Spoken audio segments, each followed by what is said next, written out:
Invertorul Ecotis MT400T. Panoul central cu afișaj LED permite o folosire simplă a dispozitivului.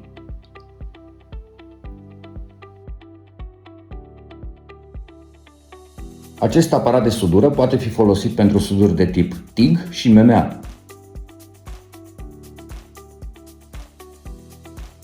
Grosimea și lungimea cablurilor permite o folosire simplă a acestui dispozitiv. Ecotis MT600T.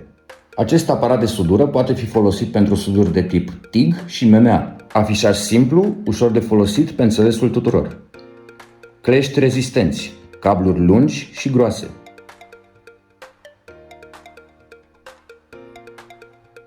Suduri durabile.